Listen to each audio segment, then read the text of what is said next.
Hello, welcome to the stream once more. This time I have, first of all, adjusted the quality settings, so hopefully things look a little bit sharper than they did in the last stream. Let me just check on that real quick and actually see how that looks.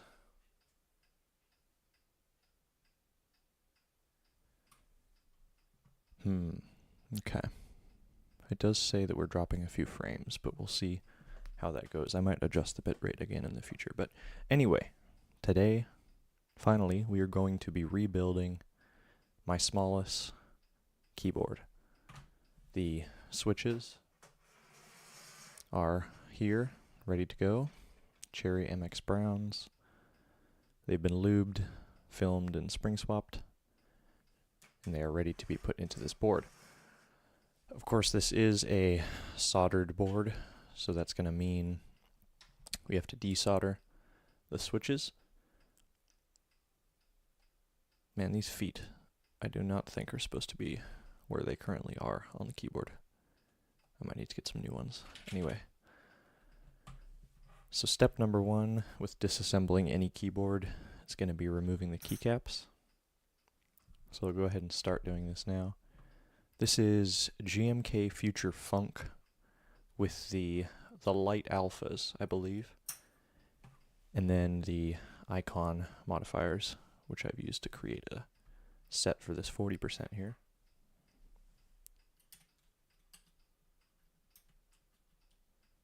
Alright, I haven't cleaned this board in a while either, so we'll see if there's any like dust or anything under the keycaps.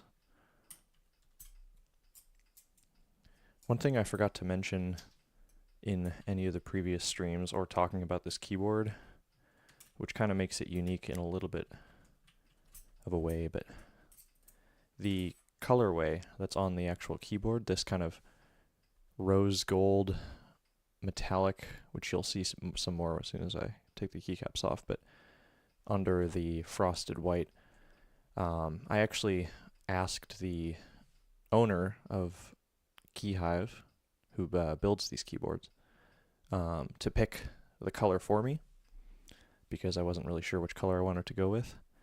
So I think this is like a triple layer. You have the clear acrylic, that one rose gold layer, and then 2 layers of frosted glass on the top and the bottom. And just coincidentally, it happened to work out. I had already ordered these keycaps too, so I was kind of gambling by asking him to pick the color. But the pink accents on Future Funk ended up looking really nice against the rose gold. So let's continue taking off these caps. Of course, being GMK, they are double shot ABS. You can see the layering of the plastic there on the inside with the different colors for the front of the keycap.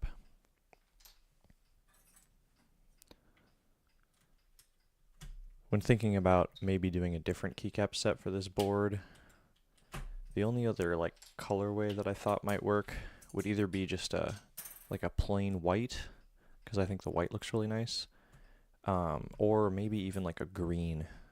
I thought might look nice against the rose gold. I kind of like green and pink as a color combination. But for now, I'll just stick with these GMK Future Funk, put them back on the board when I'm done with the switches. The spacebar here on the left, I believe, is a 2-unit spacebar. So it is stabilized. And then the right one, if I'm not mistaken, I think is a 2.75, which would be equivalent to like the large shift key on the right side of a lot of keyboards. Yeah, so those are the same length. The stabilizers I used, I believe these are Durock V2s.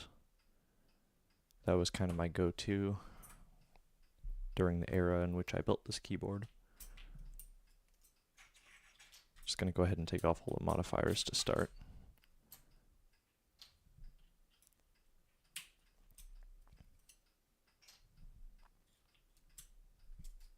I think when I built the keyboard, I did go off of the build guide that might have been provided. This is a 1.75 unit enter, which is interesting. Or 1.5? 1.75, I think. But I'm going to try to disassemble and reassemble this one without consulting the guide. Alright, I almost wish I had one of those smaller keycap pullers that I can do this a lot quicker.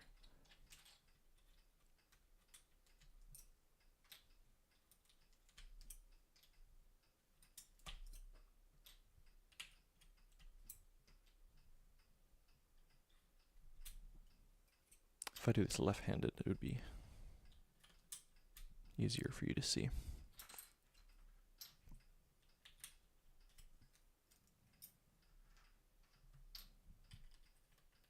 So again, these are HHHH1s that are currently in the keyboard.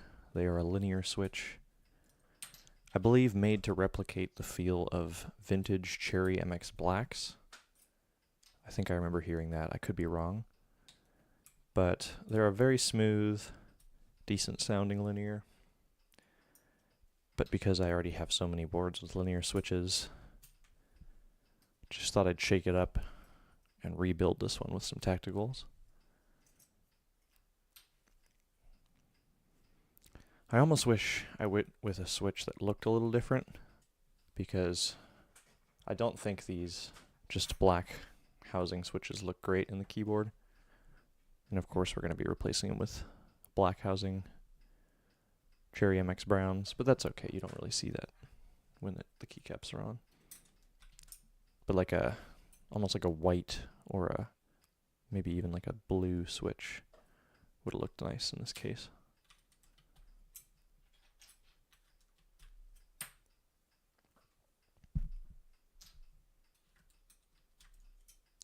I don't really know much about other tactical switches that are out there, other than just like Cherry Browns, and then the only other ones I think I've ever used have been, I guess I did build a board with Holy Pandas at one point. I remember liking those. And then Zelios from Zeal PC, which I wasn't as big a fan of.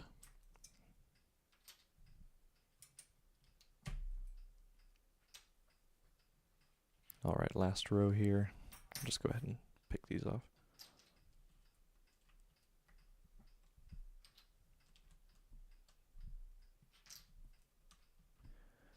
Oh wait, we are dropping a few frames here. Hang on. This doesn't look great. It's a little choppy. Let me go ahead and lower my bit rate. Can I do that on the fly here? Yes. Drop it down to just 10.5 maybe.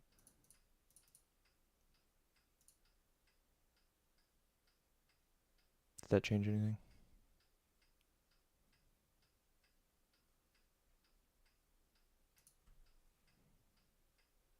Just want to get some movement here to see. Okay, it's not saying we're dropping any frames. That looks pretty smooth. Okay. We'll just have to go ahead and leave it like that for now.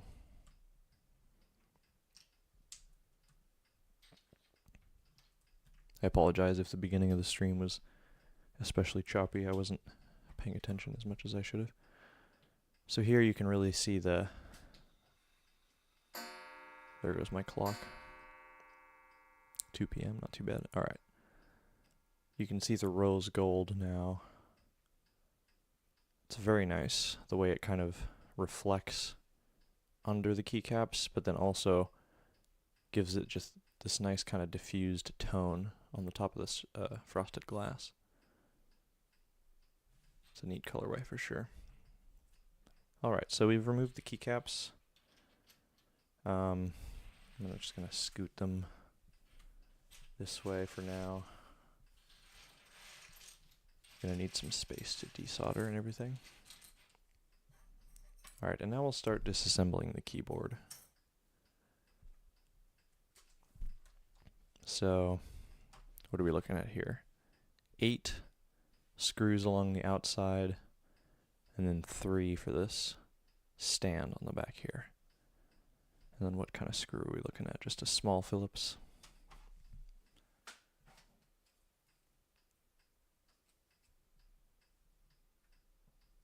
This is of course a WOW stick, which is pretty much just a electric screwdriver, but for whatever reason this one was kind of known in the keyboard community, so that's why I got that one. Is that a good size?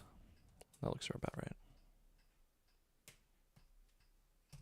We'll start by removing the rear stand.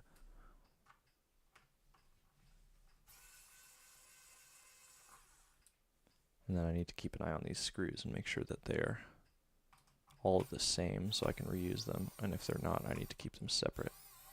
What's going on with you there? Let's try this one first. That one came out no problem. This one's being maybe a little bit stubborn.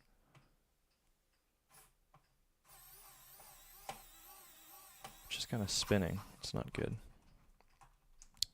What's up with that? Does it not have a post that goes all the way through? No, I don't think so. Interesting.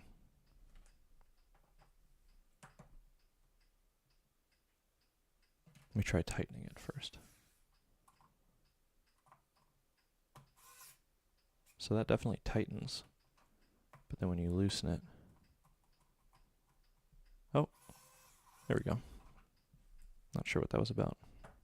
So these are all the same.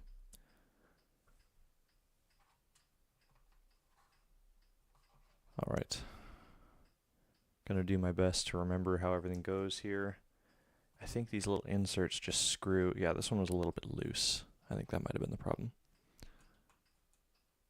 So I think these are just in the back plate. So I might just leave them in and move on to taking out these outer screws.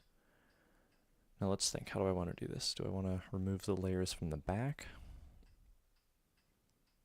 In fact, I wonder if I could just take off the bottom 2 layers and then desolder without taking the whole thing apart. I'm not going to be fully relubing these stabilizers, so let's try that.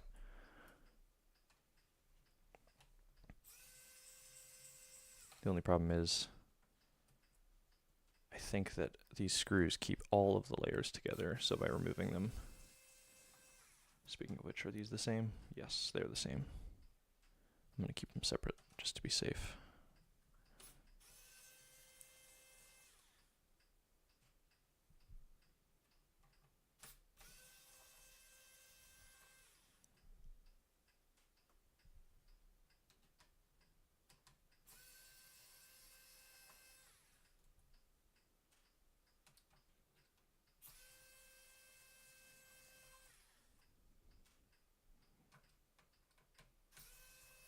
I am excited to type on this thing more often, now that I'll have some new switches in it, because this is a great board, and it is a shame that it has been just sitting on my shelf for a while, so it's nice to be giving it some attention. Alright, so I think I can just remove, there we go. And then are there screws holding in? Yeah, okay, so there's screws holding in the little posts here on the bottom. And you can see this layer is not frosted, but this side is. So what I'll do then is actually just keep, I didn't even need to take off this stand here. I could have just left it on the back plate. In fact, I might just put this back together for now because I don't want to risk losing any of the pieces.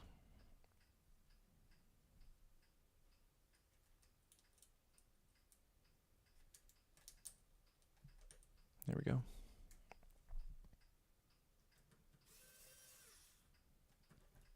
Or maybe not. There it goes.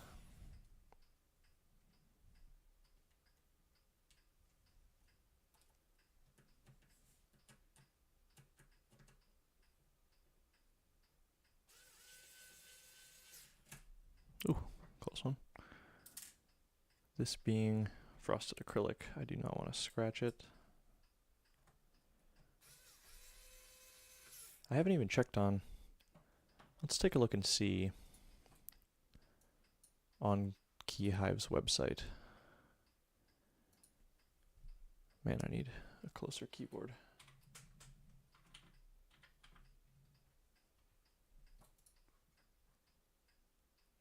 All right, let's take a look here.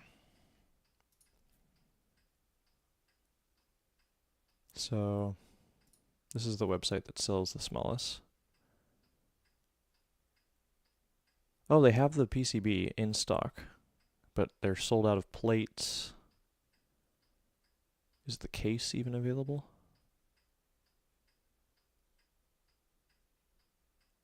I'm not seeing the case. Oh, here it is. No, that's just the PCB. And then the plate. So yeah, it looks like you can't get one of these right now if you wanted to. It's a shame. All right. So this is now put back together for the most part. Of course, the problem with these double-sided screw-in things is you have to tighten both sides.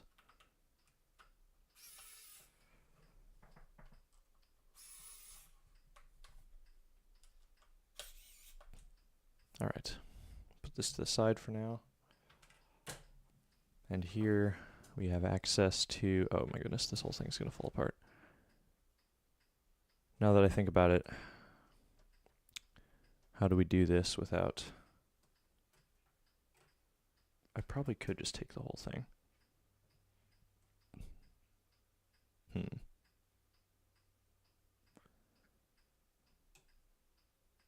So, thinking about this logically,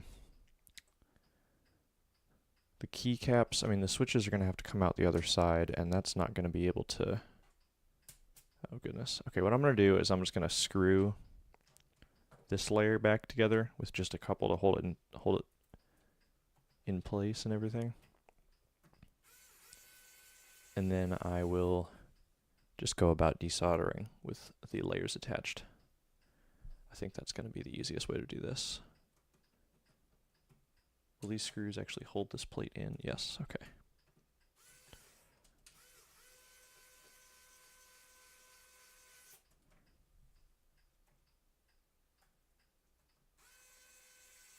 Okay, so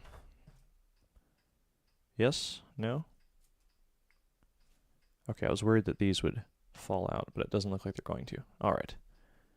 So there's that solution. I'm going to keep these screws very safe over here. You guys keep an eye on those, please. Now we can take a look. All right, so these are in fact 5-pin. That's good. How was the solder job that I did back in the day? Not too bad. Oh yeah, here. It says on the PCB, there's a little text. It says, smAllice by Brandon Beltran, aka Quark, aka his username u/arm ARMASTRARDO, aka Brando, and then he has his website. It has this little symbol here. Not sure what that means. Pretty simple, pretty nice PCB. Of course, it has the RGBs around the outside that provides that underglow, which is nice on frosted acrylic, I think. So let's just go ahead and get started by desoldering these switches. I go ahead, grab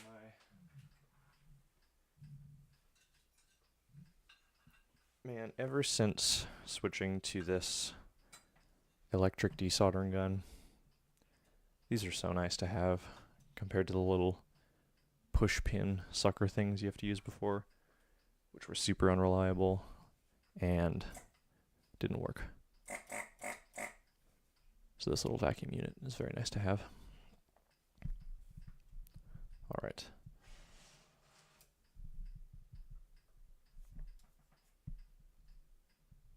Man, I need to get the angle for this proper, because 1 second. I want to do this with my right hand, but the cord doesn't reach quite long enough. And then it's also being covered by the camera, so I'm just going to go ahead and do this carefully, left-handed. So of course the way this works, you won't really be able to see. But the little tip goes onto the solder point, you wait for it to sort of heat up and pool around it, and then you just tap the trigger, and it sucks all of the heated up solder into a little chamber. And then of course you can empty that. So just to test, make sure this is working, grab my switch puller here. There it goes. We've taken out a switch. Oh man, these are smooth. Very smooth, wow. But they're also very heavy. I don't know why I went with 67 gram for everything back then. Alright, so I'm just going to go through, desolder the rest of these in a timely manner, hopefully. Which side am I going on here? Okay, I want to keep it together here. Alright.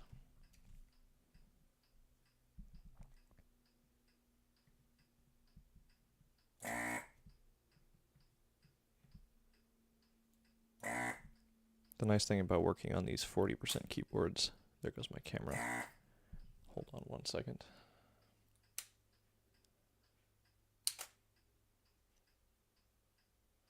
Of course, what I was saying is the nice thing about working on these 40% keyboards is that you only have to deal with like 50 switches total. So everything takes a lot less time than other keyboards.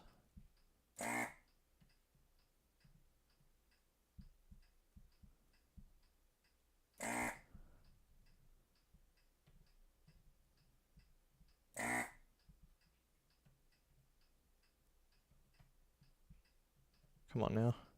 Okay, I need to find a more ergonomic way to do this. The problem is I want to be able to like lean over and look at it, but my microphone and camera's in the way. And I want to be able to do it with my right hand. Let's see. I'm just going to go ahead and move the camera a little bit closer.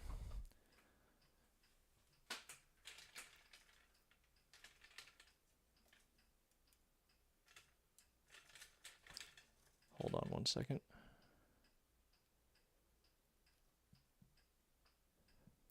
All right.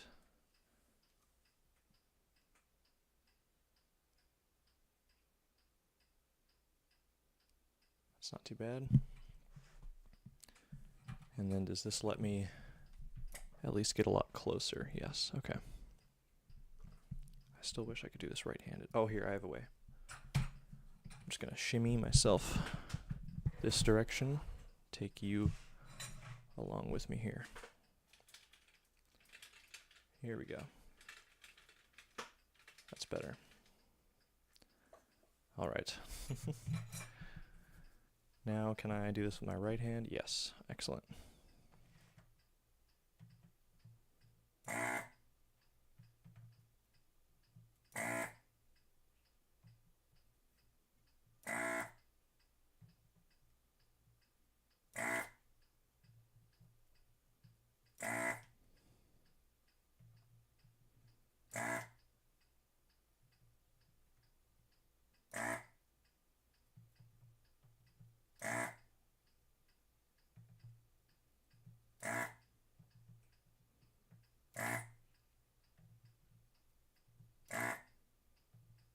I do apologize. This is just going to be a matter of me focusing on desoldering.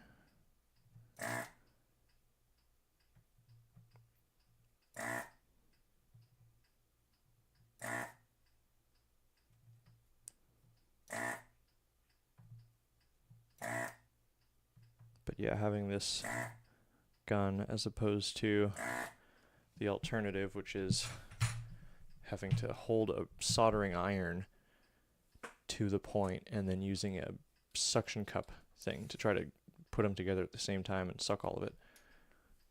And that is just such a pain. But this makes it a lot easier. Worth the investment if you are desoldering more than 2 keyboards a year, I would even say.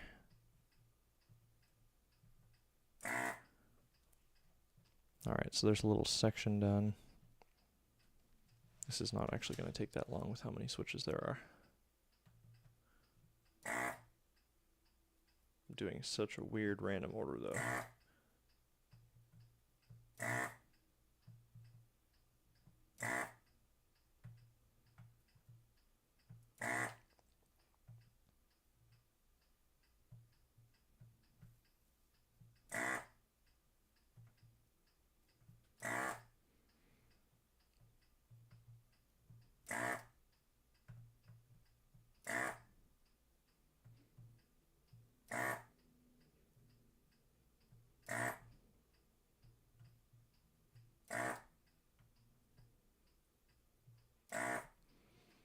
I would say this thing makes it probably about as quick to desolder as it is to solder,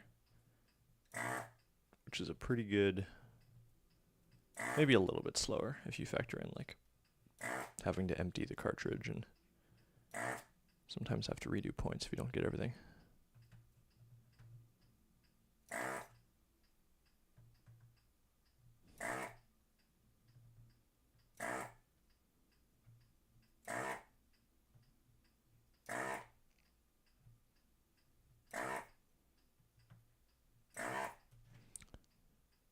Alright, those don't look quite good enough.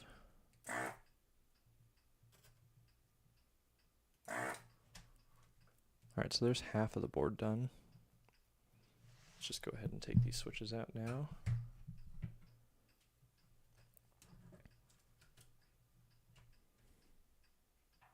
Hope the focus is okay.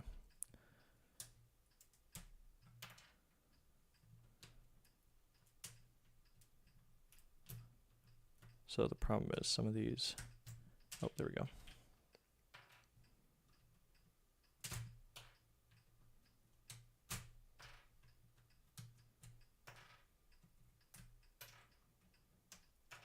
Very nice.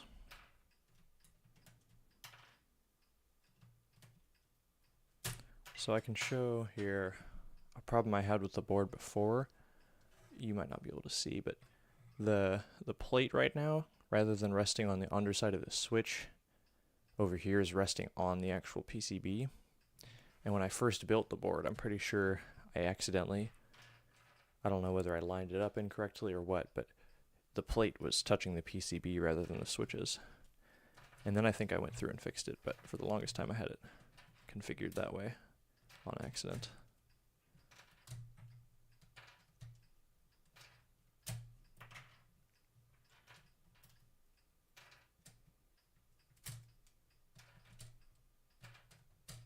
Alright, did we get a perfect? Of course, right as I say that. I'm not going to force it, I just want to see. Yeah, okay, I might need to redo that one. Damn it. Why? Yep, okay.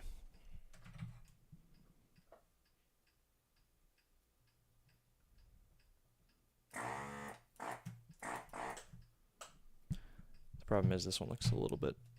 Oh, no, that should have got it.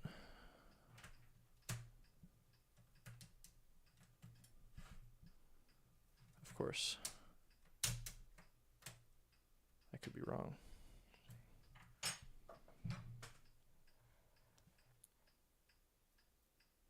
There's just a little bit on both sides.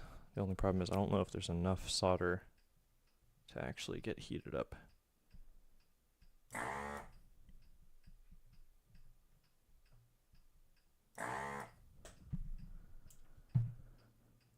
That didn't do anything. Alright, I might need to... I don't want to have to resolder this point just to do this one. Let's see.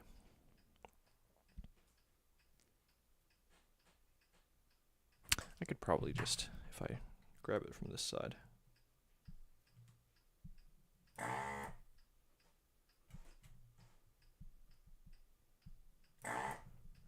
maybe.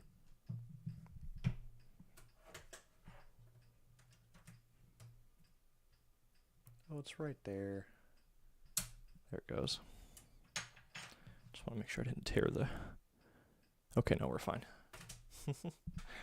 Alright, that's one half done. You can really see the rose gold now. Lovely color. Not too dirty either, just a little bit dusty.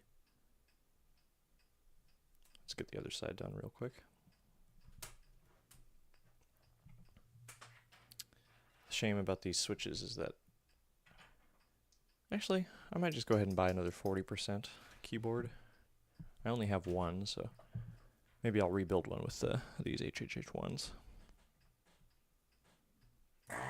Probably do some different springs though.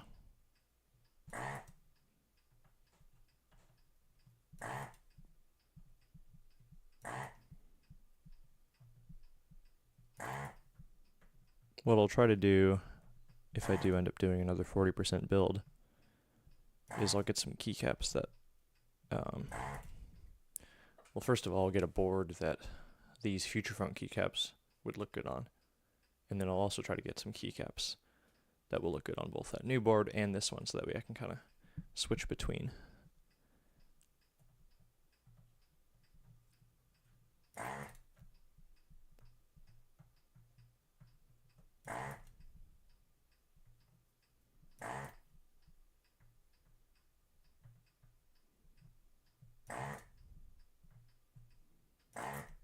I wonder if GMK Posh, which is another set that I have, actually came with 40% support.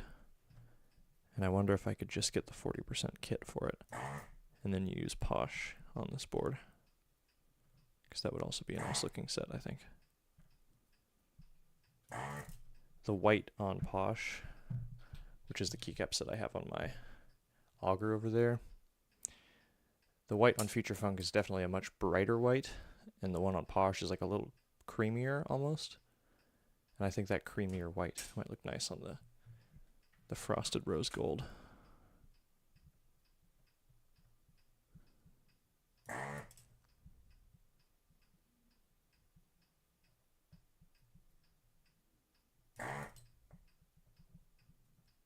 Alright, what's going on here? Oh, I think I need to empty this. I'll show you how to do it. So, just pull this little thing back, and let's you take this out, and then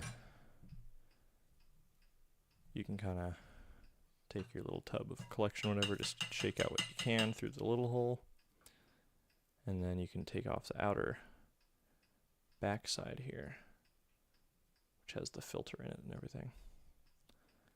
And then that'll let you dump the rest. You gotta be careful though, it can still be pretty hot. And there you can see the just mound of solder that is collected onto this rear thing.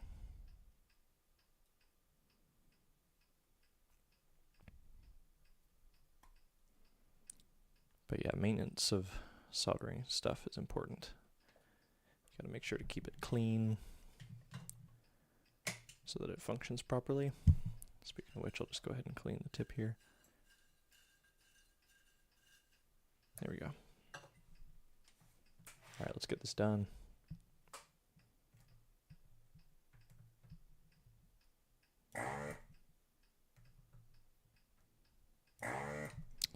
Doesn't seem to be sucking properly. Why is this?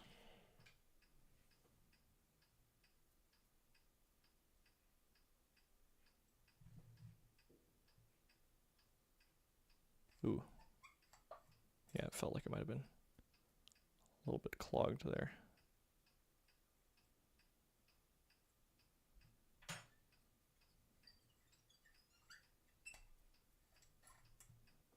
Alright, we'll see. Did that do anything? Yes.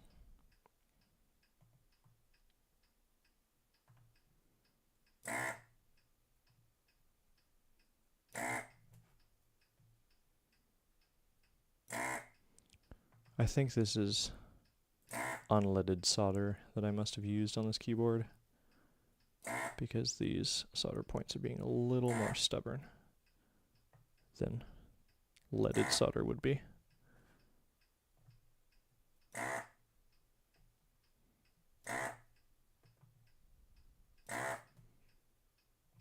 Just going in complete random order here.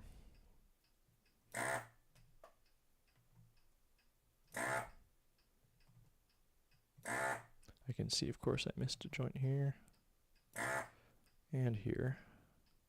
That one's still not done. There we go.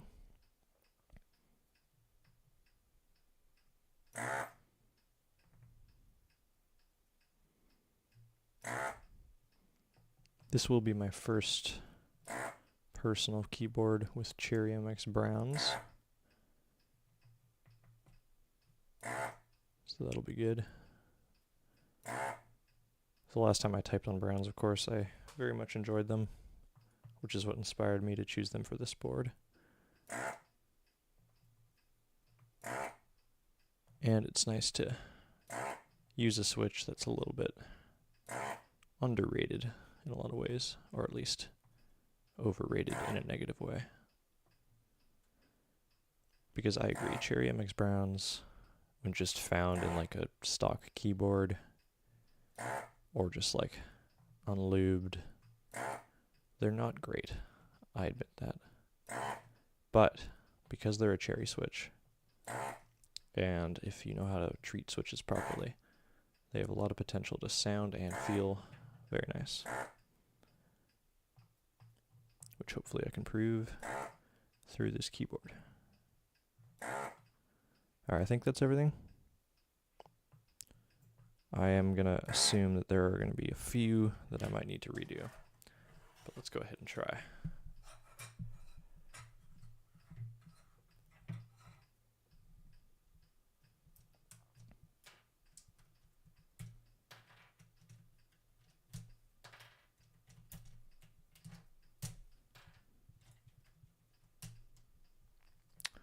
I guess one thing I saw just then was that you still can buy a PCB for these keyboards, which is nice. If anything were to happen to this one, it might be good just to buy one to have a spare. Okay, some of these are really not great. I've just separated the top housing from the bottom housing on that one. It's not good. Alright, what happened? All of a sudden, all these are just not anywhere near ready. But these are all fine. What's going on? That one's no good.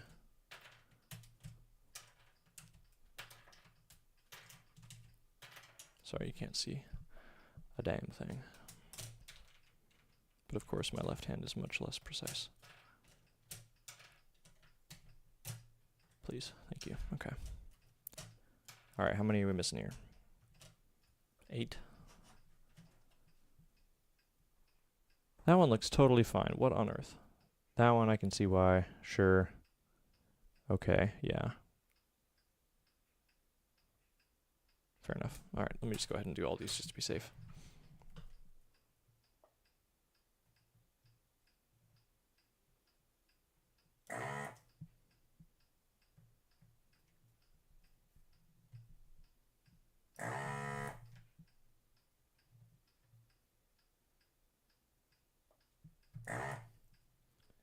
That one's going to be a problem.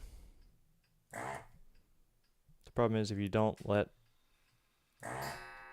the whole solder joint heat up before vacuuming, you get just the little bit that's stuck at the bottom, which is the only thing it needs to stay connected. That one's not even a... Okay, I completely forgot this one.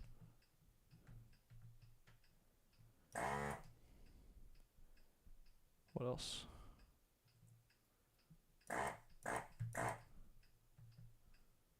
Alright, let's see if that made any progress. This board looks nice without switches in it. Damn it, son of a bitch. Please. You're out of there. What are you doing? You too.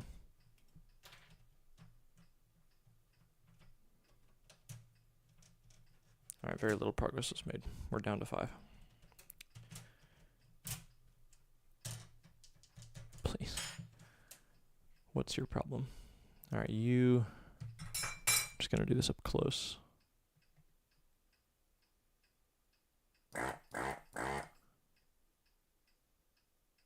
It's just not getting it. There we go. Okay, that one for sure.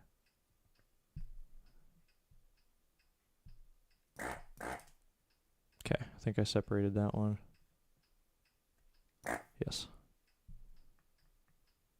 I don't know why you were a problem. Oh, it's on this side.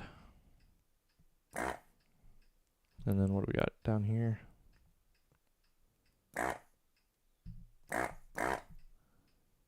Okay. That should be at least 3 more. 1.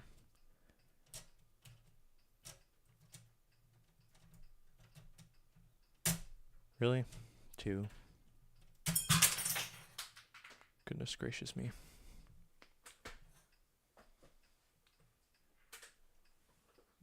3.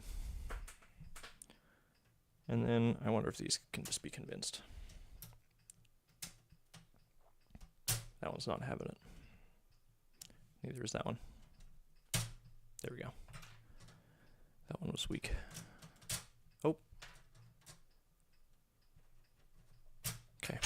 Last one. What is your problem? Okay, I can see that one. I missed that one.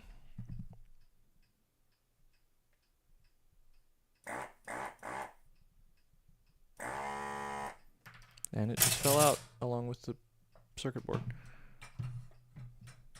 Man, what a good looking circuit board. That is clean. Just very sleek. Very minimal. Shiny. Alright. There are all the switches removed. These can go ahead and stay over here. Now, of course, there's the underside of the plate. Here's the case. Very shiny, very nice. So what I think I'm going to do is go ahead and pop the new switches into the plate. And then reattach the circuit board. This is the fun part, reassembly. Here we go. I'm going to grab my switches here that I'm keeping in a lens hood. And then this isn't even dusty enough to worry about cleaning it. I'm just going to go ahead and throw these in. Pop these in place.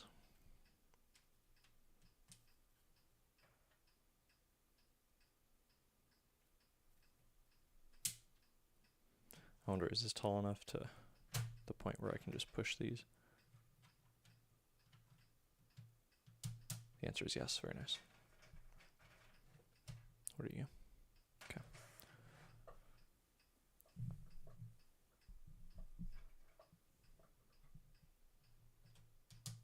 I'm going to turn off my soldering gun before I burn something.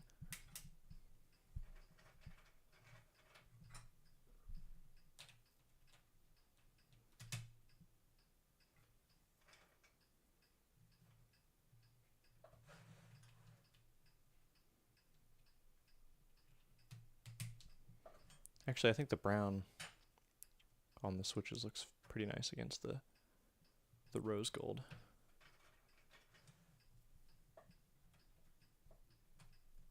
But yeah, lighter housing on the switch I think would look nice.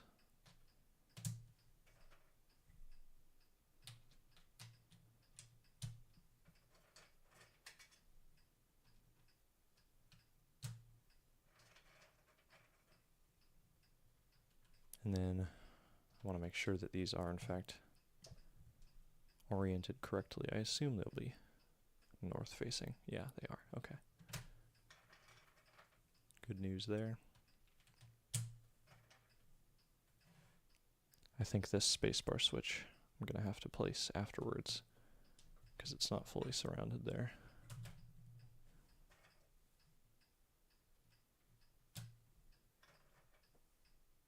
And soon we'll find out if I in fact have enough switches for this board. I believe I do.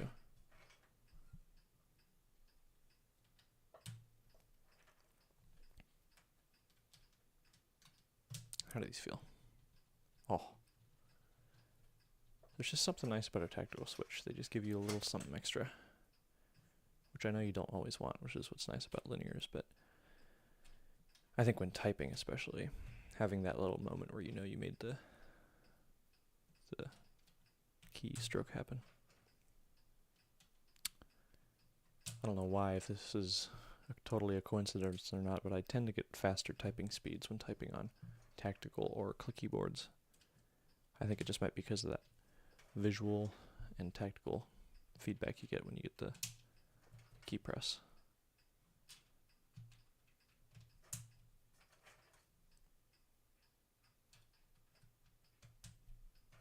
It is nice that almost all these switches do have complete cutouts, which makes assembly a lot easier. I think stacked acrylic is an underrated medium of keyboards. Considering the price you can usually get them for, and how easy they are to build and everything, and they actually can sound pretty decent if treated well. My stacked 60 from Canon Keys, I think that keyboard sounds excellent considering the price that it was. So as an entry level, maybe considering a stacked acrylic as opposed to like a cheaper aluminum case might be the way to go.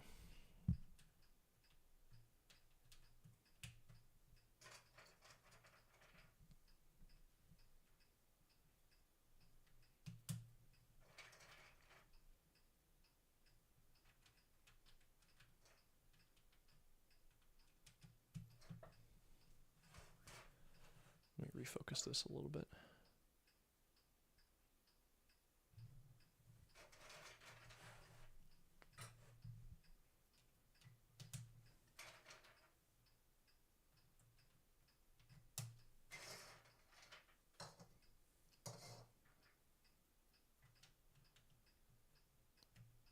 All right.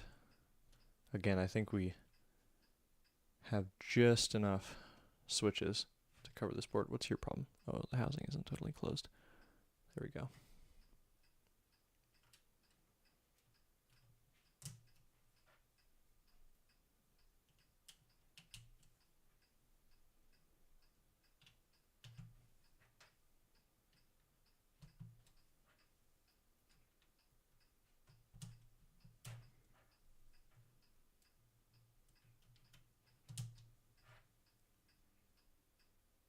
Alright, I think timing-wise we should have enough time to finish building this board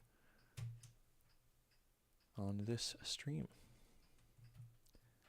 And then the next video I'll probably do will be a typing test with the new switches.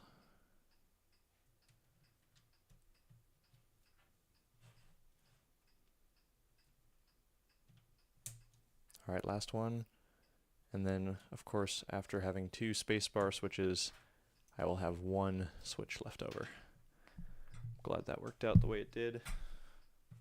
Let me move this out of the way. Alright, here's where reassembly begins. All of the switches, well, most of the switches have been placed. Of course, some of them are not snapped properly. Let me make sure they all are. The underside actually looks quite cool like that. And then I think it should just be a matter of returning the circuit board here to its where it goes. Oh dear. Okay, we're losing switches. Oh yeah, see that the problem with that is that just popped a bunch of them out of the plate. So the trick, which I had trouble with the first time doing this, was attaching the circuit board without having the switches pop out of the plate. See, that just popped all of them out. That's the problem.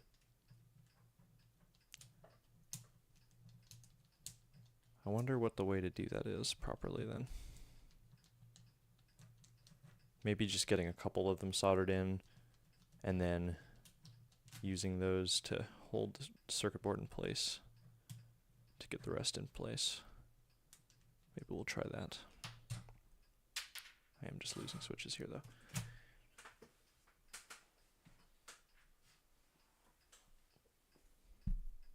Alright, so let's go ahead and grab the soldering gun.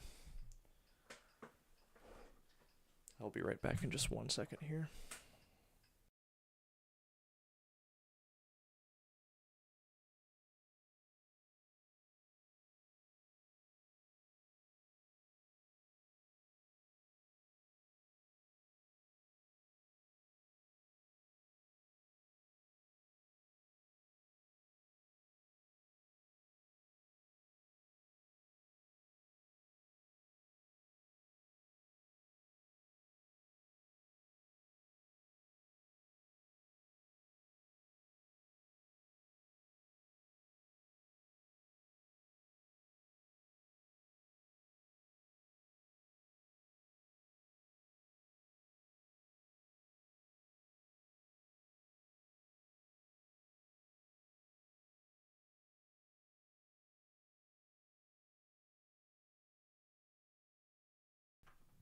All right,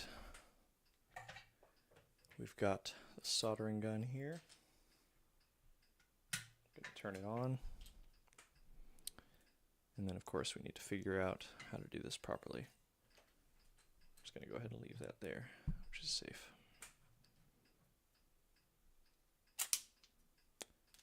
Allow me 1 moment to reset my camera. There we go. Okay, let's see. So, again, the tricky part is getting the PCB in place without popping the switches out of the plate. And the sad thing is that the only thing holding the PCB in place is the switches. It doesn't like rest on anything else.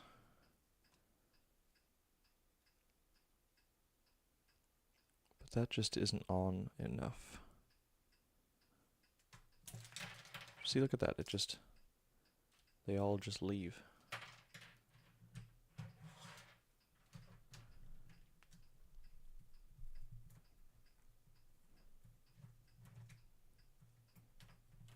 Okay, here's what I'm gonna do. I think I made a mistake by putting all in the switches ahead of time.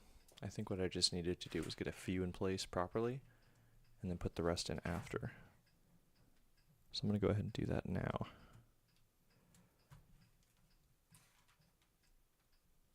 So that switch is in place in the plate. There just goes every switch. And now they're mixing together with these.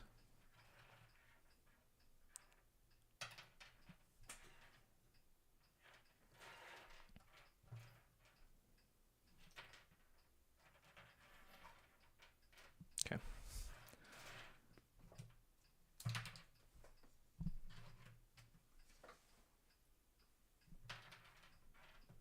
This is silly to have these right next to each other. Let's not do that.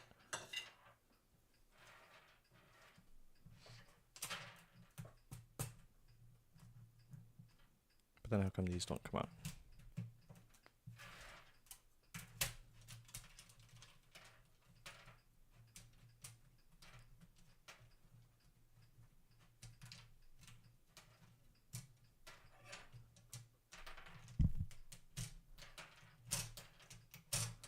Okay.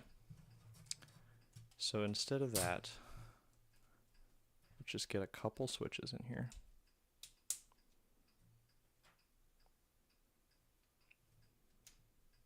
And then that way I can line the circuit board up without everything falling out of place, theoretically. So there, that switch is definitely in there, as is that one. But then, see now, the plate is underneath the top of the switch, so you need to make sure the plate stays up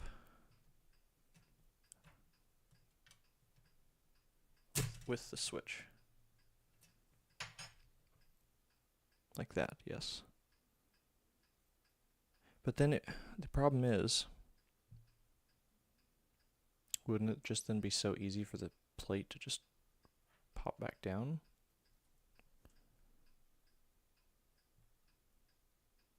Alright, well let's just experiment by getting this switch in place. And then I think I might even just be able to pull the plate up around the switches as I go. And that should hold it in place.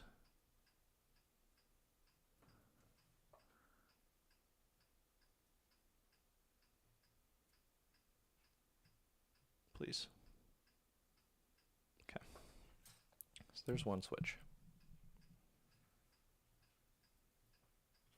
In fact, let me grab my little stand here.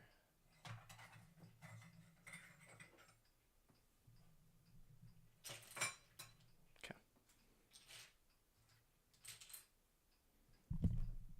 And then let's do this one here. But make sure the plate is elevated at the level that it needs to be.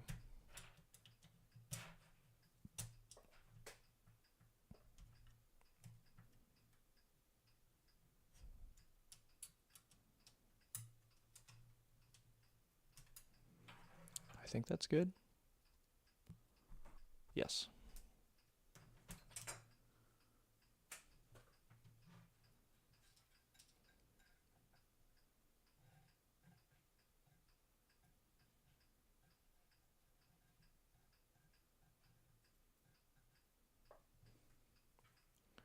And then now, those switches should hold the plate. I need to do a few more though, just throughout the keyboard.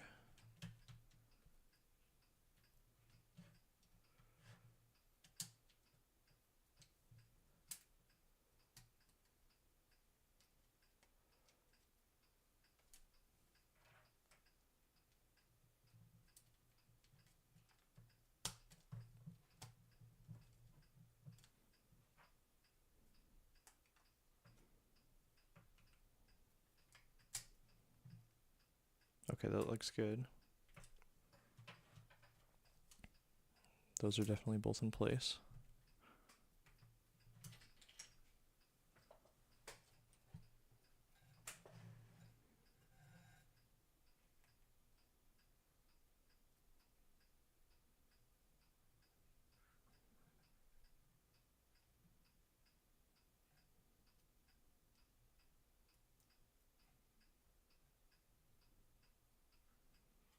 What on earth?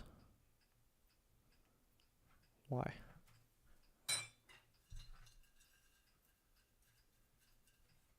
Okay. All right. Now I wonder, with those in place. Wait, I still haven't done this one. But with these in place, I should now be able to. This is smoking a lot. And of course I'm using leaded solder. But a few lead fumes never hurt anybody. Okay, how does this look? You're fully seated? No, you're not though.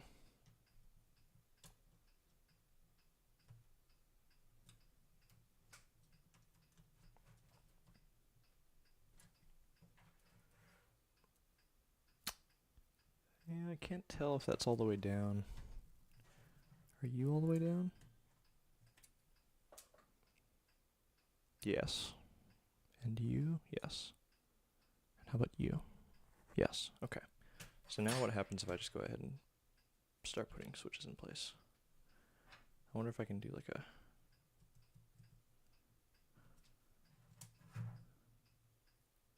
That worked.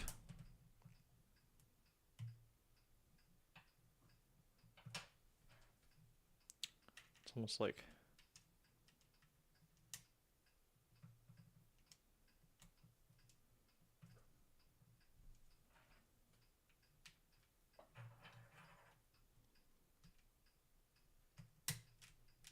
No, come on. Alright, I think that's starting to work now. They seem to just be sitting in place. And then what I'll do is I'll go ahead and, after I finish each row, I'll just pull up on the plate a little bit to make sure. Let's go ahead and bring the camera back a little bit too. I don't need to be... Oh, hello. Just rebuilt mine yesterday. Wow. What a coincidence. When did you actually get yours originally? I'm curious. I don't exactly remember when it was that I got mine, but it's been a while that I've had it.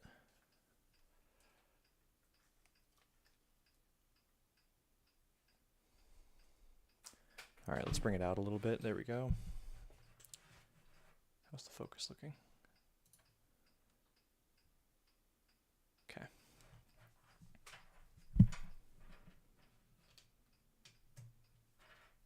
All right, so as soon as I finish getting these in, it'll just be a matter of soldering it all up and putting it back together. I'm a little worried. These seem to be pushing the PCB down more than it needs to. 2021 when it first came out, I think, yeah, that sounds about right for me too.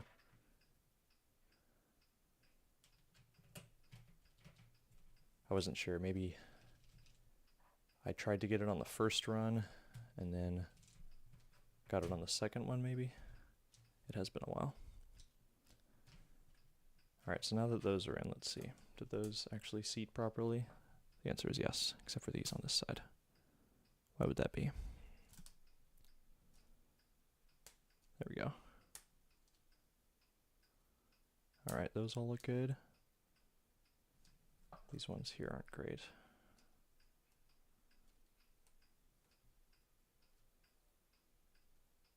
Nice, okay. And the plate is seating properly? Yep. Let's go ahead and solder these in now.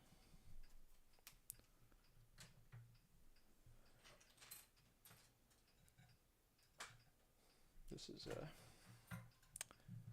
there we go.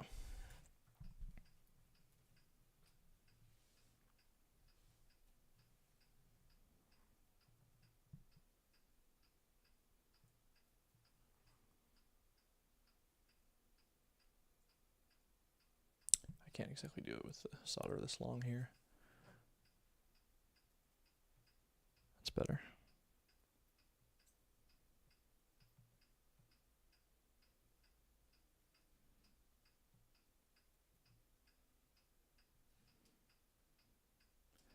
Hello, Marco's Gamer.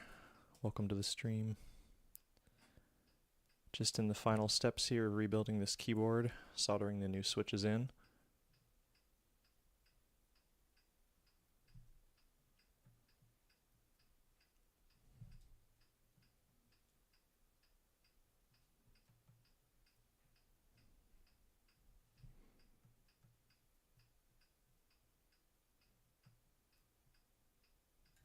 How's this looking? Not too bad. I am excited to type on this thing. And I'm curious how the cherry browns will change the sound of the board. It was a very high-pitched, clacky board beforehand. And I'm looking to get a little more of some depth out of the sound. So hopefully those cherry browns will provide that. But then of course with ABS keycaps, and this being a stacked acrylic board, I probably won't be able to... Oh, it looks like that pin might have been bent, and I've just soldered on that connection there. Yeah, okay. I think I need to desolder that. That means I gotta plug in my desoldering gun. I'm gonna go ahead and do that at the end. Just finish this row for now. I won't do that point though, so I can take that switch out.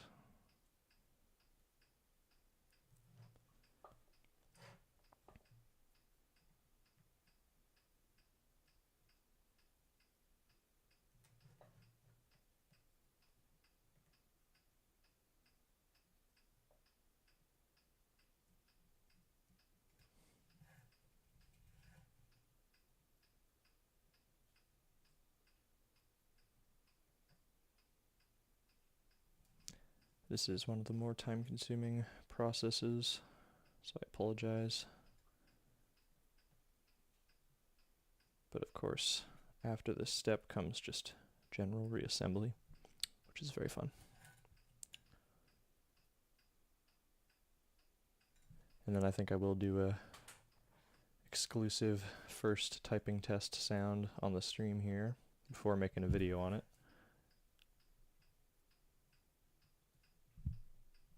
Is that connected? Yeah, I already did that one, I think. Just clean up that joint a little bit more. Okay.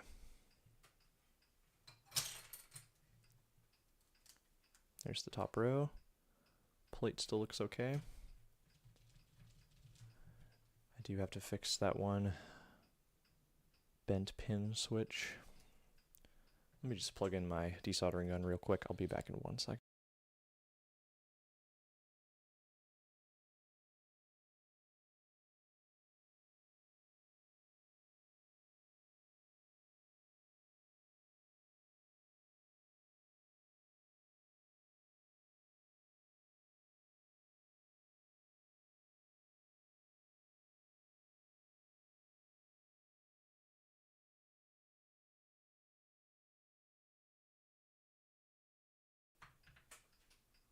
All right. Got the desoldering gun here. Let's just go ahead and fix that one point there. Is this heated up yet? Almost. Once that light starts blinking, that's when we know.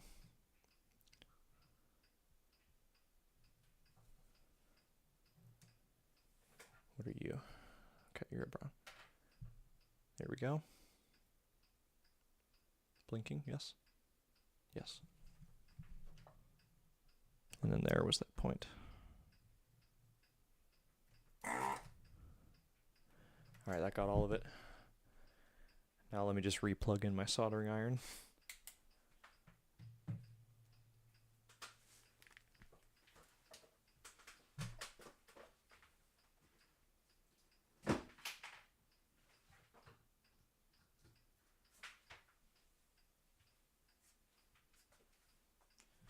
Alright. I apologize for the delay. Let's get back to soldering this board after we fix this switch. Which one was it? This one.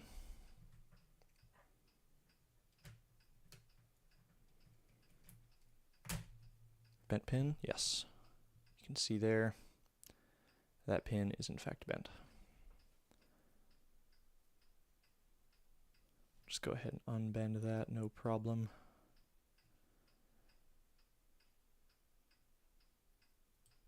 Usually I don't run into bent pin issues. There it is. Let's make sure that goes in all the way. Yep, there it is. I'll just go ahead and place the rest of the switches now that we have it here.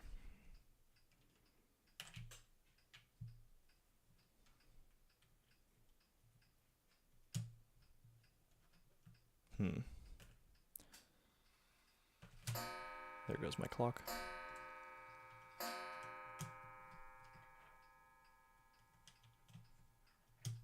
Alright, let's just get the rest of these switches in place.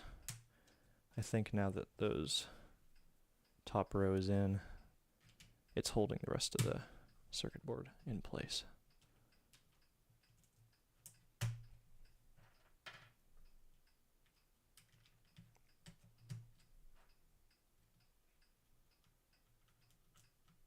We are getting close here to a freshly rebuilt keyboard.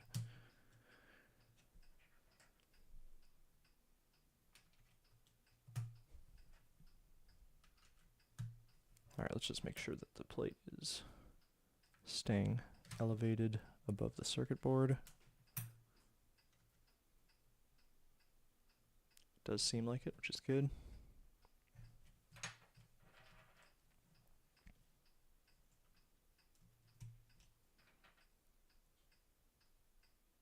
Oh, are things getting choppy again? A little bit. I apologize. The bitrate has gone down for whatever reason.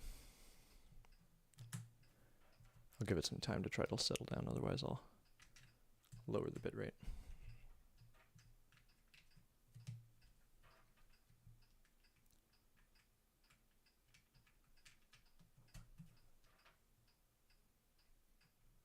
Alright, there's that half done. Error, it says something. YouTube is not.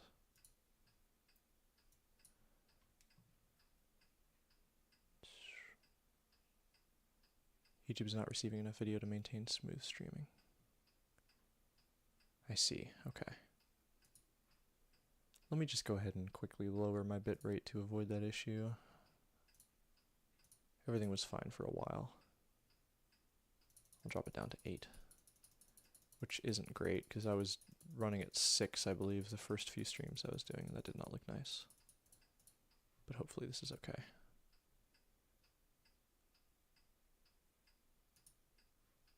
Alright, sorry about that, folks. Let's get back to this keyboard.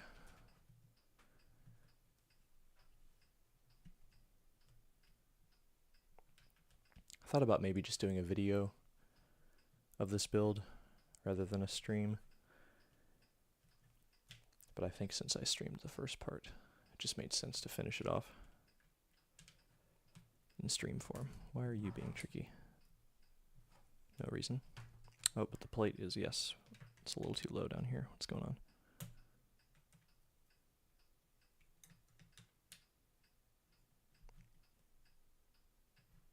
Yeah, the whole plate on this side has fallen. You can, I'm not sure if you can see, but the plate is resting on the bottom of the circuit board, or on the top of the circuit board rather than the bottom of the switches, where it needs to be. So I need to find a way to, sorry for the camera shake, just kind of pry this plate up on this side.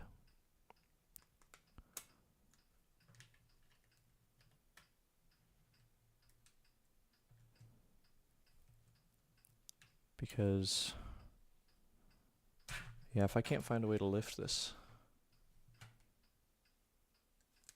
it's no good.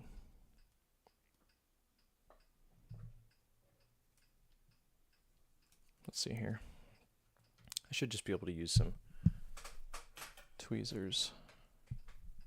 Just sort of pry near these switches.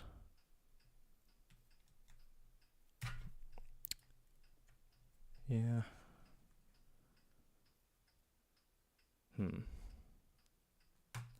Otherwise I could just push, oh, that's a lot easier. What am I thinking? If I just push down on the circuit board rather than lifting the plate.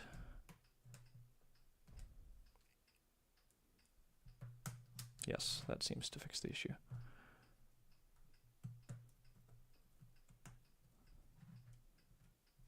Yeah.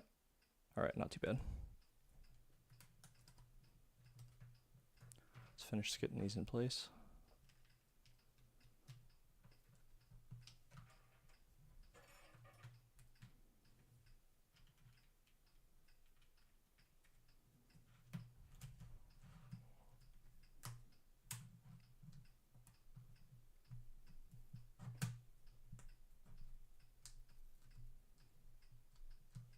This side is still being a little bit difficult. But yeah, definitely better to get it right the first time than have to rebuild it afterwards, like I did the first time building this board.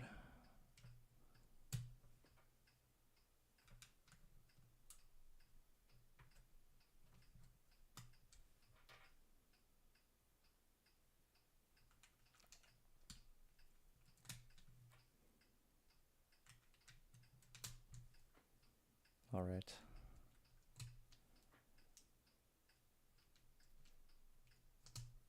I suppose now that I have the keycaps off, I'll just add a little bit of lube to the stabilizers. I'm just going to do it the lazy way. This is Krytox 205, or sorry, no, Krytox 206. So it's thicker than regular 205. It's my preferred lube for stabilizers. Just take a little glob on the end of my brush there, and then just kind of lift the stabilizer and add some to the wire through the front of the stem there. I find this is usually enough to just kind of tune them up if they've already been lubed. But these were starting to tick just the very slightest bit, so probably good to add a little bit more.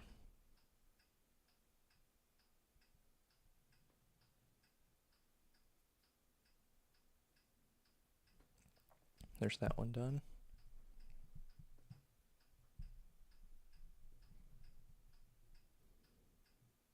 That's too much. There we go.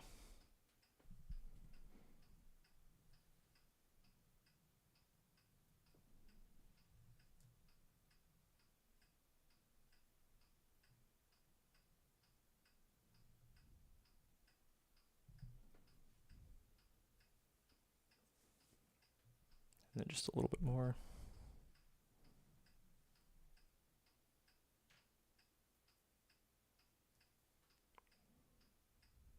Backside here. Alright, and that is the way to lazily tune up stabilizers. Not too bad. Alright, just a few more switches here. And we are getting very close.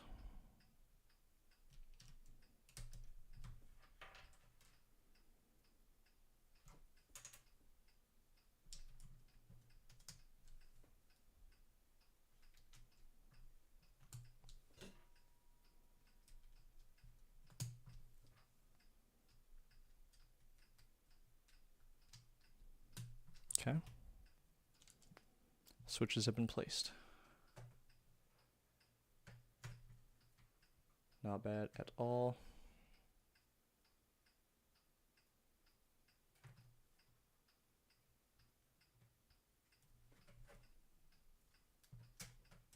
Hello, MXCHXRRY. Welcome. Thank you. Yeah, we're just getting close to finishing it up here. I've placed all the switches. Just need to solder in the bottom 3 rows here. We should be good to go after that. And we'll find out how this sounds and feels with the new switches. I'm just going to go ahead and speed through soldering this. Call me Cherry, by the way. Yeah, I was wondering if the X's might have been instead of vowels. Welcome to the stream, Cherry.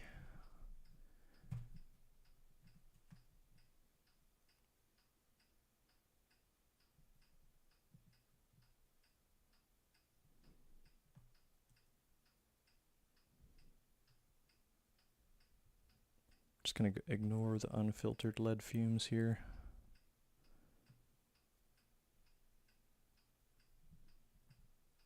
But of course, leaded solder is far superior to unleaded solder. It's much easier to desolder.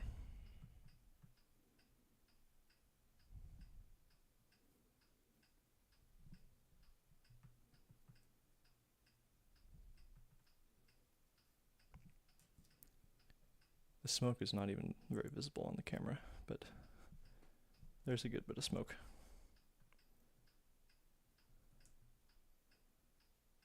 Hello, Clicks. Welcome to the stream.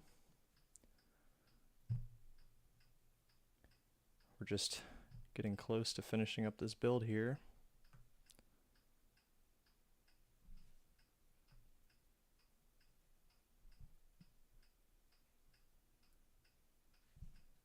As soon as I'm done with these switches, I just got to put the bottom plate on, get the keycaps on. What I'm going to go ahead and do now that I think about it is make sure all the pins are actually through here before I continue soldering and get another bent pin or anything.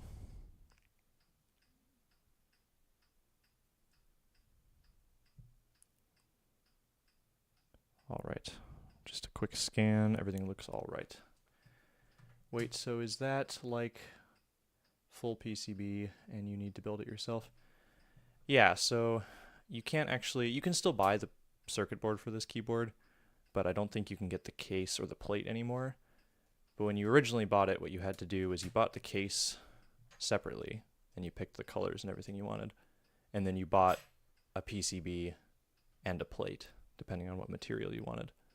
So yeah, in that sense, it is a fully build-yourself keyboard. And I forget whether they offer a hot swap version of the PCB. I'm not totally sure. But yeah, I went through the process of removing the old switches that I had put in this board. These are HHHH1 linears. And now I'm rebuilding them with Cherry MX Browns. All right, a few more to go on this row.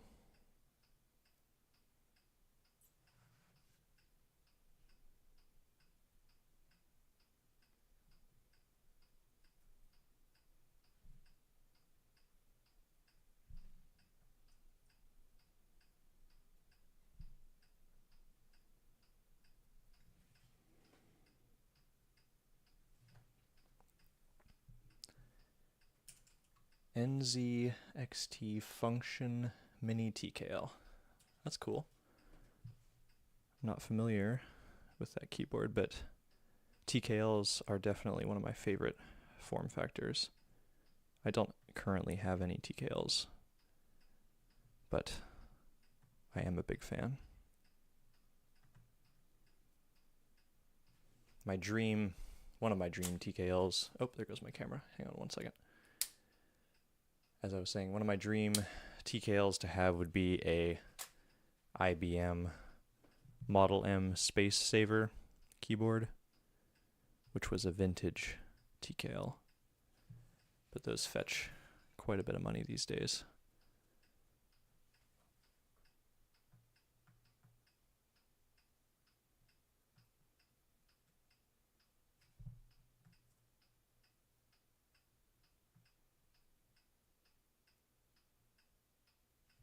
I'm going to clean off the tip of the soldering thing here.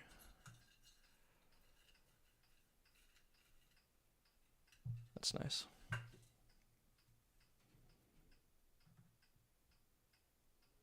I'll be right back. I'm going to search that up.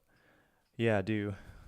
It's a buckling spring keyboard, which is what the Model M is famous for. They have a very, very unique sound and typing feel, kind of iconic in that way. And then, of course, the Space Saver was just unique because it was a TKL layout instead of the usual full size.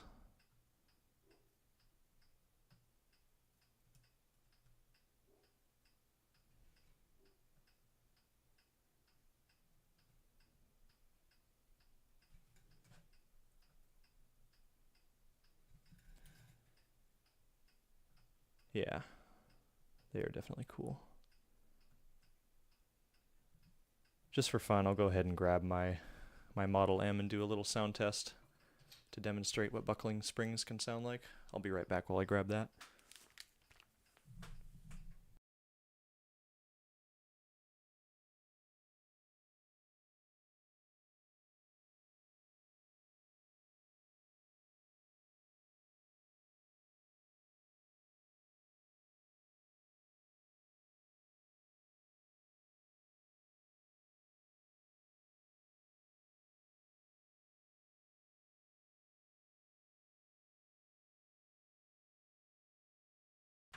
Alright, so this board is pretty big, so I need to make some room for it here. But this is an IBM Model M. Also buckling spring, but of course this is the huge 122 key version. I'll just do a little sound test to demonstrate. Thank you, yeah. I'm a fan of the 122 key layout. It's very, very unique looking, and then of course, if you want to, you can actually use the F13 through 24 for like custom keybinds and stuff. Alright, let's do a sound test.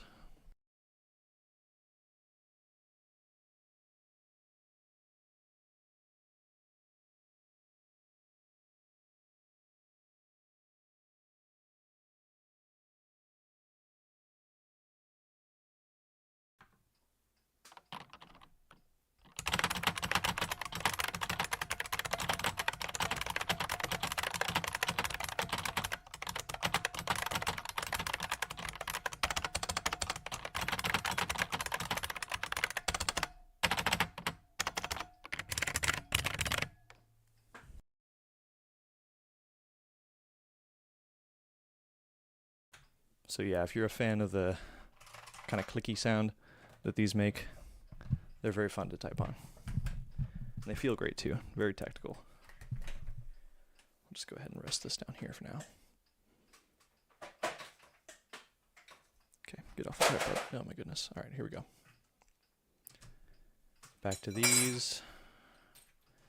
Sounds kind of like Lego Technics snapping together. Yeah, it's a very, very neat sounding board.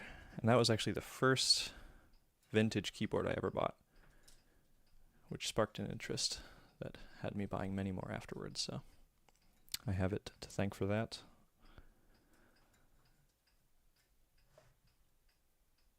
Thank you.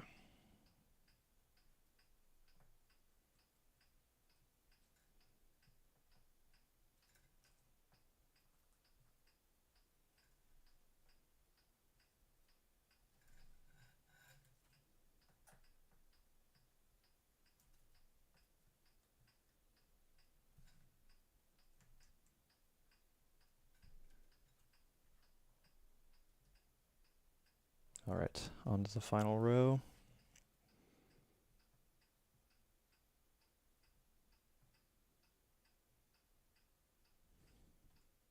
And I really hope I'm gonna test all the switches before putting it back together, because I do have a tendency to just reassemble everything and then test it afterwards and find out I missed a switch and have to take everything apart.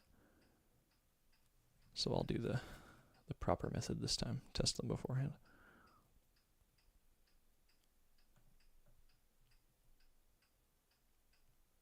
Please, thank you. All right, that one's done. Just 3 left.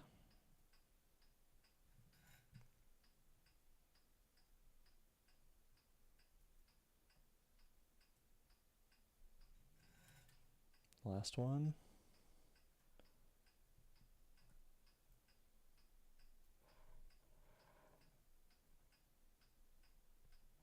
All right. Let me just go ahead and scan, make sure I didn't miss any here before plugging it in and testing it.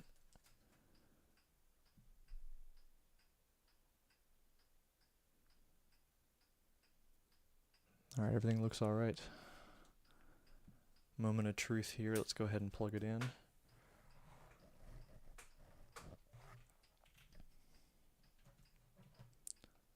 All right, first test, of course, will be the lighting. There it is. The lights work. And then let's pull up the key tester here. All right.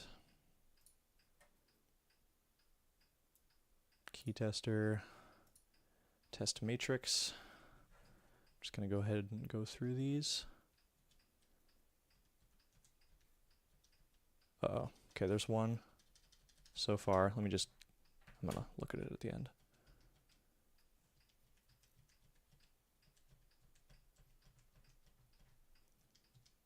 Otherwise, looking all right. Kind of looks like a car with neon LEDs. It does have that underglow style. But you'll see it looks nice with the bottom layer on, which is frosted acrylic.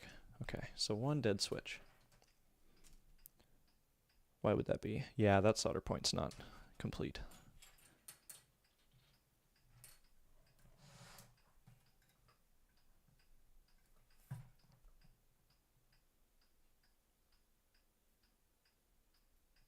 Let me get rid of this.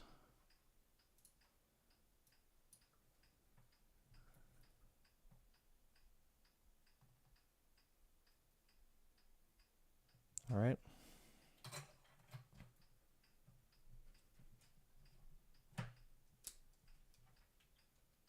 Let's just make sure. Come on now.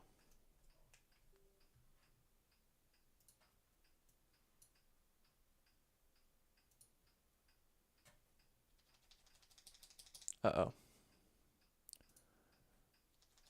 Oh, wait. Nope, we're good. Okay. Also, mark my words, you'll have 1.4 thousand people watching one day. Wow. Wouldn't that be something? I appreciate that though, thank you.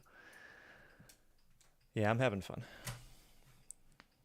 All right, there it is. These new switches are in the keyboard, and they all work. So let's just go ahead and finish putting this together. Here is the bottom plate that's going to rest just like that. Got to take out a couple screws here.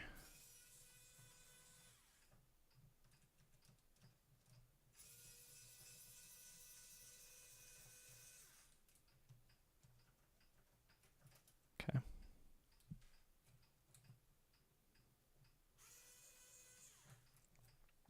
All right.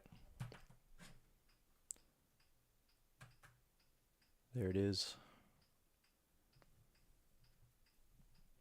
Now the trick is making sure that these screws stay lined up when putting it back together. It's nice to start with just the corners to get it all lined up and then go through.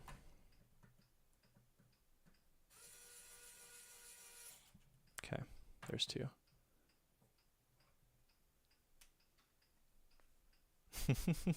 No. Yeah, the bottom plate here is very nice. It's what diffuses that RGB light, and then also it looks really cool the way you can kind of half see the PCB there. I'm a big fan of that look. And there it is. Let's just finish putting these screws in.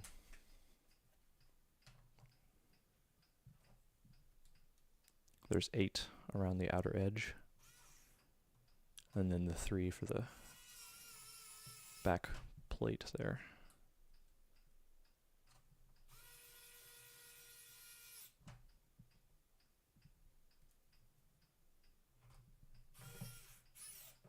Oops.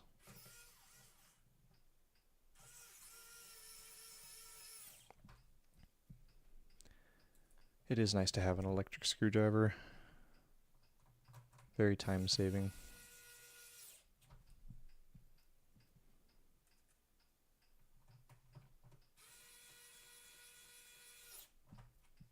Last one here. And then I'll just go through and torque them to spec.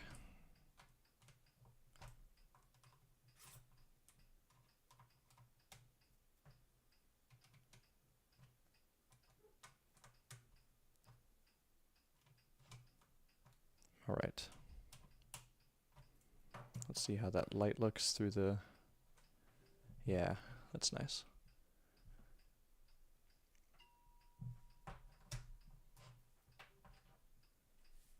All right. Now for my favorite part, of course, returning the keycaps to the switches. Let's get this soldering iron out of here before I melt my keycaps. All right, I'll go ahead and do the stabilizers first. Yeah, I'm a fan of the backlighting on this keyboard, especially with the frosted acrylic.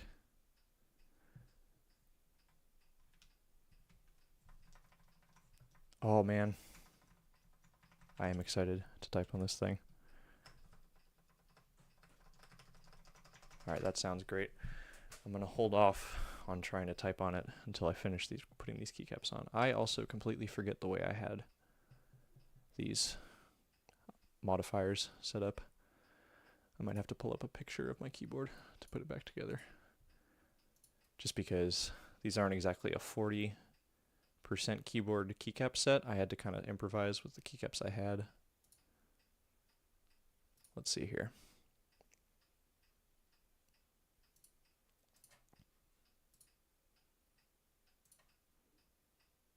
All right. Just trying to find the way I had it on before. There we go. Okay. So this one here, tiny yellow shift.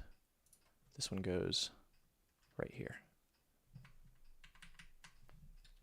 And then medium yellow shift goes here. No, here.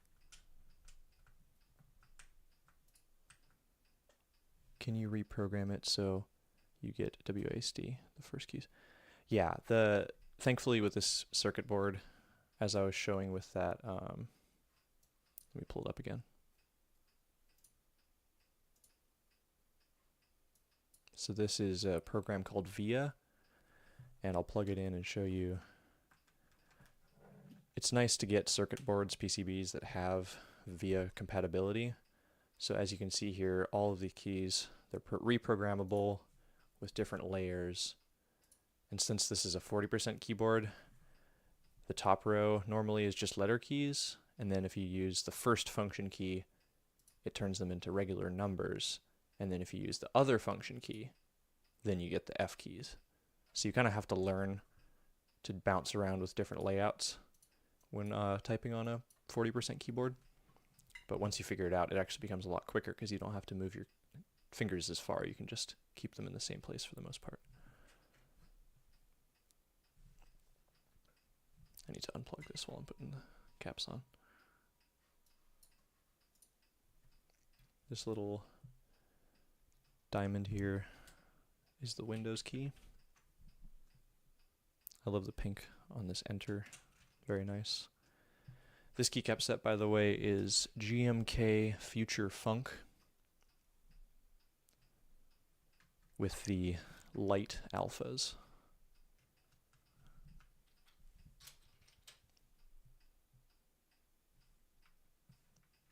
And the nice thing about this keyboard, even though it's 40% and ergonomic, is you still get arrow keys, designated arrow keys, which are nice to have.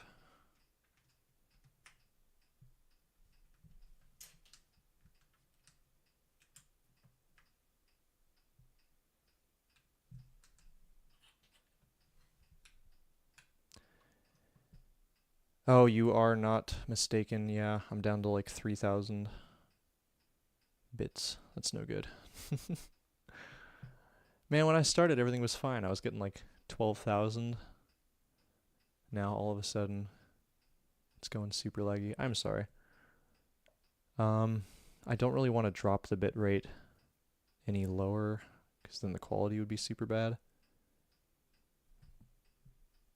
I'm going to leave it as is for now, and then if it stays this laggy, I will try to fix that. I apologize. My internet is, for the most part, fine, but it's the upload speed is like not great at all. So, and that's what matters when it comes to streaming. Doesn't look like we're dropping. Oh, we are dropping frames still. Dang.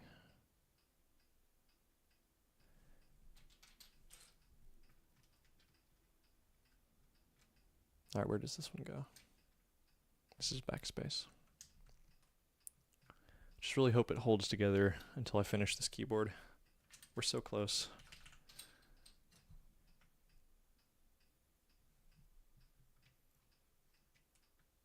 All right.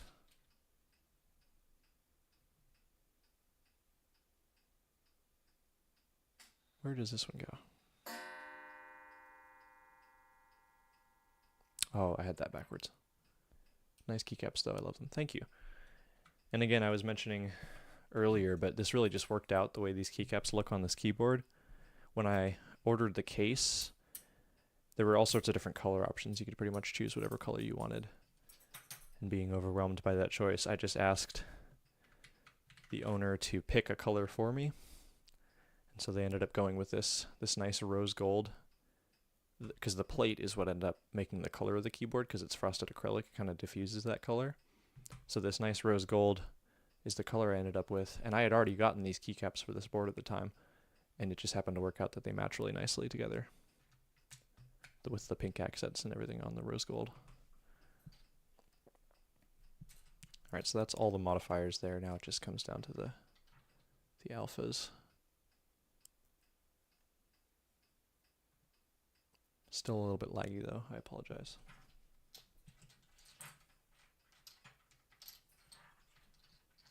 Just gonna flip all these over so I can see. Oh wait, no, there's still a few more modifiers I'm missing. Shift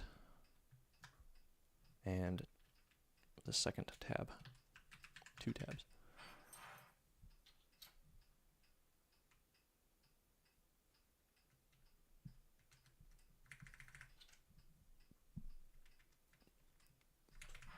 But as I was saying, it is nice when you learn how to type on a 40% keyboard because, as I mentioned, just like being able to type numbers and F keys without having to move your hand away from home row, if you learn how to do it, you can actually get a lot faster speeds.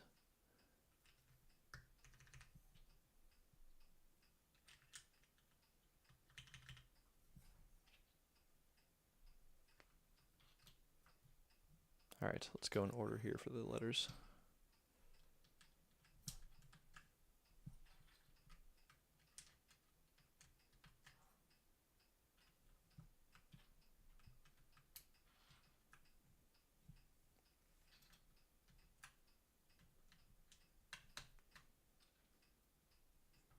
U,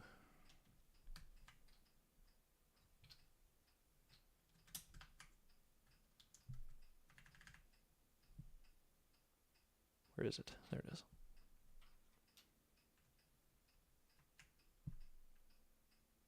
I think I did something wrong here. Yes, I missed a Y.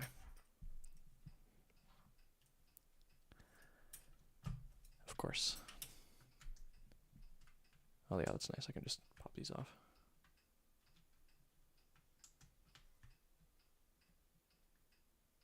I was thinking about maybe doing a different keycap set. And the one color I was thinking of is maybe a green. Might look nice on this keyboard.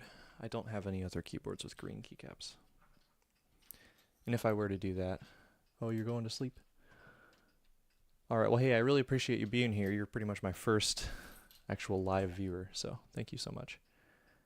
And yeah, I should have a video on my channel soon with the typing test of this keyboard if you want to hear it, so thank you for being here. Appreciate it.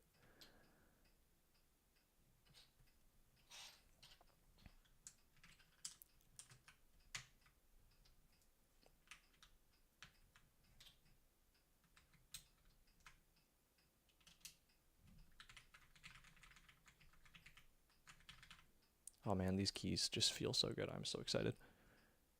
A, S, G, A, S, D, F, G, J, K, L.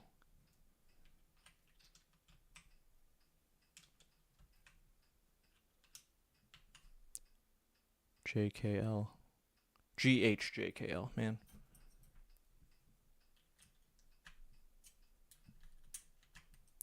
How many times do I have to do this before I remember the proper order?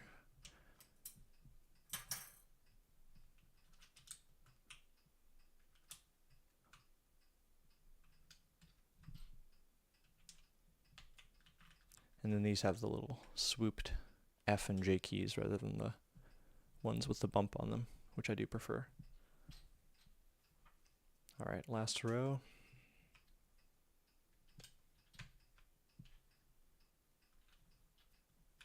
V, B, N. What happened here?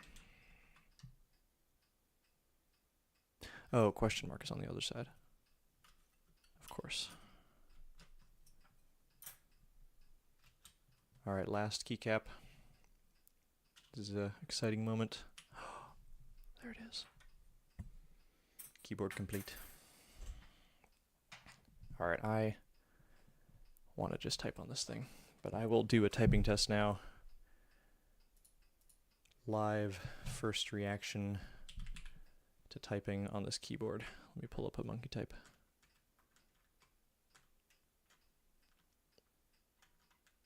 Where is that USB port? Please. Thank you. All right.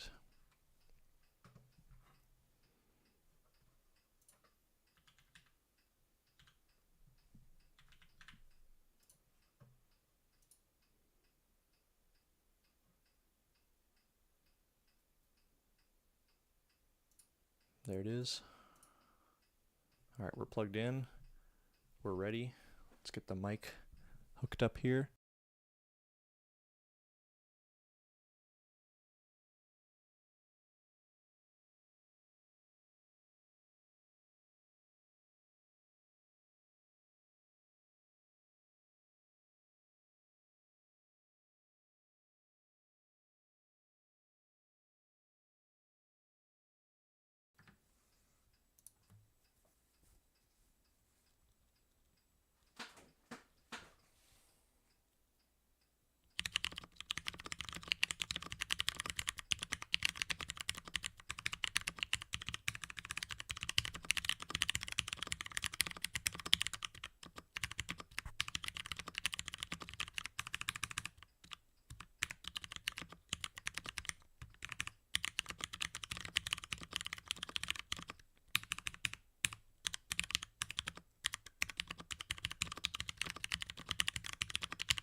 Oh, man.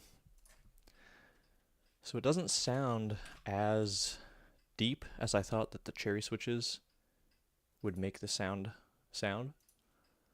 but I think it still sounds great. It kind of has that nice, still has that clack, but it's maybe just a little bit deeper, and you get the little extra sound that comes from the tactical switches. But the feel, man, it's just, I love cherry browns. And I'm really glad I went with these springs too, the triple stage 60 grams. They're very snappy, which is nice.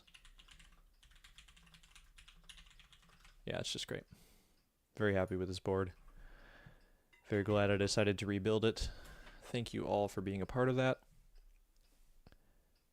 The support, of course, is greatly appreciated. And thank you for being here, whether you're watching in person or afterwards. This has been my first little stream project, so thank you for being a part of it. Alright, I will see you all in the next video or stream. Thanks again.